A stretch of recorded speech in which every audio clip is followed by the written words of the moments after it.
ఏదైతే నిన్నటి నుంచి కూడా ఆర్తనాదాలు, భారతీయుల ఆర్తనాదాలు మీరు పూర్తిగా వినే ఉంటారు. పహల్గాం ఉగ్ర దాడికి సంబంధించి మోదీ గారు కూడా కొద్దిసేపటి క్రితం స్టేట్మెంట్ ఇచ్చారు. ఎవరైతే అన్యాయంగా భారత పౌరులను బలి తీసుకున్నారో వారిని వెంటాడి చంపుతామని చెప్పారు. ఇది భారత ఆత్మపైన దాడి అని చెప్పేసి ప్రధానమంత్రి గారు చాలా స్పష్టంగా చెప్పారు. సో ఇప్పుడు మీరు ఒక భారతీయుడిగా మీరు ఏ విధంగా స్పందిస్తున్నారు? ప్రతి భారతీయుడు రగులుతా ఉన్నాడు. ప్రధానమంత్రి గారు ఓకే అంటే పాకిస్తాన్ మీద యుద్ధం చేయడం కోసం ప్రతి ఇంటి నుంచి ఒక పౌరుడు రావడానికి సిద్ధంగా ఉన్నాడు. బషీర్ అహ్మద్ గారు సిద్ధంగా ఉన్నారా? 10% సిద్ధం. భారతదేశం మన మాతృభూమి కోసం ఏ త్యాగాలు చేయడానికైనా సరే ఎవరైనా సిద్ధంగానే ఉంటారు. ఇందులో ఎవరికి అనుమానం లేదు.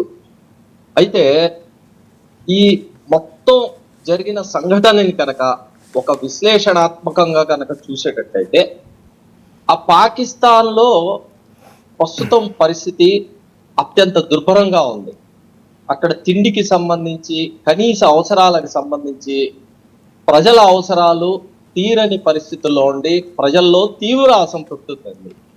మరి ఈ తీవ్ర అసంతృప్తిని పక్కదో మళ్లించడం కోసం గాను అక్కడ ఉన్నటువంటి ఆ ఆర్మీకి సంబంధించిన మేజర్ ఒక ఆయన అక్కడ ప్రజలను రెచ్చగొడుతూ ఇది ద్విజాతి సిద్ధాంతం అని, ఇండియా మీద పోరాడతామని ఏదో కొన్ని ప్రగల్భాలు పలికాడు. అయితే దాని వెనక ఉన్న కారణం ఏంటంటే ఆ ప్రజలను వారి దృష్టి మళ్లించడం కోసం, ఇండియా మీద ఏదో మనం చేయాలి అని చూపించడం కోసం గాను ఆయన ఆ స్టేట్మెంట్ ఇచ్చాడని చెప్పి మనం విశ్లేషిస్తే అర్థమవుతుంది. ఓకే, దీనికి కొనసాగింపుగా కొంతమంది ముష్కరులు, మరి అది కాశ్మీర్ లో ఉన్న వాళ్ళు లేదా పాక్ ఆక్యుపైడ్ కాశ్మీర్ వాళ్ళు లేదా పాకిస్తాన్ వాళ్ళు కొంతమంది వచ్చి మన భారతీయుల్ని హత్య చేయడాన్ని ముస్లిం లీగ్ పార్టీగా మేము తీవ్రంగా ఖండిస్తున్నాం. ఎవరైనా ఖండించాల్సిందే. అయితే అక్కడ పాకిస్తాన్ జనరల్ ఏ విధంగా ప్రజల్లో భావోద్వేగాన్ని క్రియేట్ చేశారో సేమ్ అలాంటి సిచ్యువేషన్ ఇప్పుడు ఇండియాలో ఈయన మోడీ గారు క్రియేట్ చేశారు. భారతదేశంలో ప్రస్తుతం నిరుద్యోగం కానివ్వండి, ఆర్థిక సమస్యలు కానివ్వండి, రకరకాల సమస్యల్లో భారతీయులు కొట్టుమట్లాడుతున్న విషయం అందరికీ తెలుసు. అదే కాక అతి త్వరలో ఇటు బెంగాల్లో అలానే బీహార్లో కొన్ని రాష్ట్రాల్లో ఎన్నికలు కూడా జరగబోతున్నాయి. ఇప్పుడు దాకా మనం గత 10 ఏళ్ల నుంచి జరుగుతున్న కాశ్మీర్ లో జరుగుతున్న ఈ ఉగ్రవాదులకు సంబంధించిన దాడుల్ని కనుక మనం పరిశీలించేటట్టయితే పర్టికులర్ గా ఈ దాడులు ఎలక్షన్లకు ముందే జరుగుతూ ఉంటాయి. మీరు పుల్వామా తీసుకోండి, ఎలక్షన్కు ముందు జరిగింది. అలానే గుజరాత్ కి సంబంధించిన కొంతమంది యాత్రికులు అమర్నాథ్ యాత్రకు వెళ్తే ఆ వ్యాన్ మీద కరెక్ట్ గా ఫైరింగ్ జరిగింది. అది ఎప్పుడు జరిగింది? గుజరాత్ ఎలక్షన్స్ కి ముందు జరిగింది. అంటే ఇవన్నీ చూస్తూ ఉంటే లాజికల్ గా ఆలోచించే వాళ్ళకి ఏమనిపిస్తుంది? మీకేమనిపిస్తుంది సార్? మీకేమనిపిస్తుంది చెప్పండి. మిగతా వాళ్ళ సంగతి పక్కన పెట్టండి, మీకేమనిపిస్తుంది? నాకు అదే అనిపిస్తుంది. నేను లాజికల్ గా ఆలోచిస్తాను కాబట్టి నాకే అనిపిస్తుంది. ఇది ఎన్నికల కోసం. ఇప్పుడు మీరే అన్నారు ప్రతి భారతీయుడు రగిలిపోతున్నాడు అనే మాటని మీరు వాడారు. అంటే ప్రతి భారతీయుడిని రగిలించి ఈ రగిలిన దాంట్లోంచి భారతదేశాన్ని మేము రక్షిస్తాం, భారత జాతిని కాపాడేది మేము అనేది ప్రొజెక్ట్ చేసుకోవడం ద్వారా ఈ ఓట్లలో లబ్ధి పొందడం కోసం చేశారని చెప్పి గతంలో జరిగిన సంఘటనలు చూస్తే ఇది కూడా అందులో ఒక భాగం.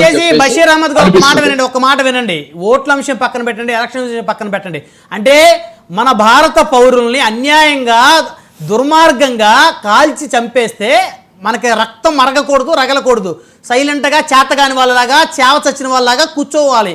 అంతేనా మీరు అనేది? అదేనా? అంటే రగలకూడదు, రక్తం మరగకూడదు. ఎవరికి? భారతీయుల్ని వాళ్ళెవరో మన దేశంలోకి చొరబాటుగా వచ్చి వాళ్ళు చంపుతూ ఉంటే కేంద్ర ప్రభుత్వానికి సంబంధించిన నిఘా సంస్థలు ఏం చేస్తున్నాయి?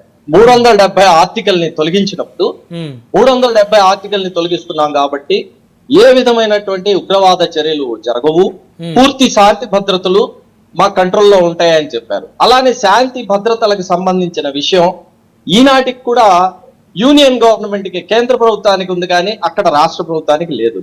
అలానే నోట్లను రద్దు చేసినప్పుడు కూడా ఏమన్నారు, అక్కడ ఉన్నటువంటి జమ్మూ కాశ్మీర్ లో ఉన్నటువంటి తీవ్రవాదం పూర్తిగా తగ్గిపోతుంది అన్నారు. మరి ఎక్కడ జరిగింది? మిలిటరీ ఇంటెలిజెన్స్ ఏమైంది? సిబిఐ ఇంటెలిజెన్స్ ఏమైంది? రా ఇంటెలిజెన్స్ ఏమైంది? వాళ్ళు మన దేశంలోకి చొచ్చుకుని వస్తూ ఉంటే అక్కడ సరిహద్దుల్లో ఉన్న సైన్యం వీళ్ళని ఎందుకు ఆపలేకపోయారు? ఇవన్నీ వైఫల్యాలు కాదా? ఇది కాక ఇది భారతదేశం ఏదో దీనికి లెక్క నేర్పుతుంది అది ఇది అని చెప్పేసి ఈ రోజు ప్రగల్భాలు పడుతున్న ప్రధానమంత్రి గారు పుల్వామాలో జరిగిన దాడికి ఏం చేశారు? గతంలో జమ్మూ కాశ్మీర్కి సంబంధించిన గవర్నర్ గారు స్పష్టంగా చెప్పారు, ఈ అక్కడి నుంచి ఆ పుల్వామాకి వెళ్తున్న సైనికులను మీరు ఆకాశ మార్గంలో వాయు మార్గంలో తీసుకెళ్ళండి, ఇలా కింద నుంచి వెళ్తే ఇలా దాడులు జరిగే అవకాశం ఉంది అని చెప్పినా సరే కావాలని చెప్పి ఆకాశ మార్గంలో తీసుకెళ్లకుండా బై రోడ్ ఎందుకు తీసుకెళ్లారు? అక్కడికి 340 కిలోల ఆర్టీఎక్స్ ఎలా వచ్చింది?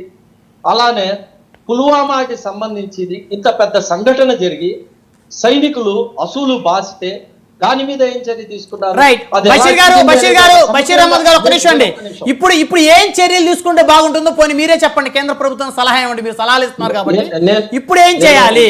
ఇప్పుడు ఇది మన దేశం మీద జరిగిన దాడి కాదా? ఇది మన దేశం ఆత్మ గౌరవం మీద, మన దేశం ఆత్మ మీద, మన పౌరుల మీద జరిగిన దాడి కాదా? ఇప్పుడు మనం ఏం చేయాలి మీరు చెప్పండి. ఇది ఖచ్చితంగా మన దేశం మీద, మన దేశ పౌరుల మీద జరిగిన దాడి. దాన్ని ఎవరు కాదని వీల్లేదు. కానీ ఈ దాడి జరగడానికి, ఇది చేపించడానికి దీని వెనక భారతదేశంలోనే ఏ శక్తులు ఉండి ఎవరున్నారు చేపించారు? ఏ శక్తులు ఉన్నారు? మీరు ఎవరి గురించి అంటున్నారో స్ట్రైట్ గా అనండి. ఏ శక్తులు ఉన్నారని మీరు అంటున్నారు?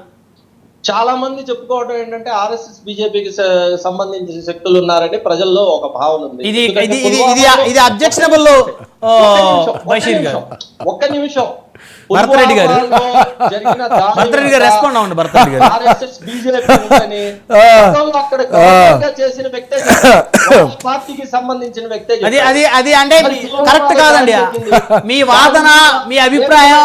ఇది మన దేశం యొక్క ఆత్మ గౌరవానికి సంబంధించిన అంశం. చాలా జాగ్రత్తగా మాట్లాడాలి. లేదండి, యాక్చువల్లీ ఇది ఇంత హాస్యాస్పదంగా అంటే నేను నవ్వు ఆపలేకపోతున్నాను ఈ స్టేట్మెంట్స్ మీద. ఫస్ట్ ఏంటంటే దాడి చేసింది ఎవరు? పాకిస్తాన్. అవును, దాడి చేసిన వాడిని తిట్టాలా?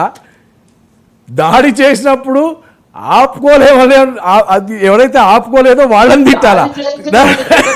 రైట్, అక్కడికే వస్తున్నాను సార్. మీరు వినండి, మీరు వినండి.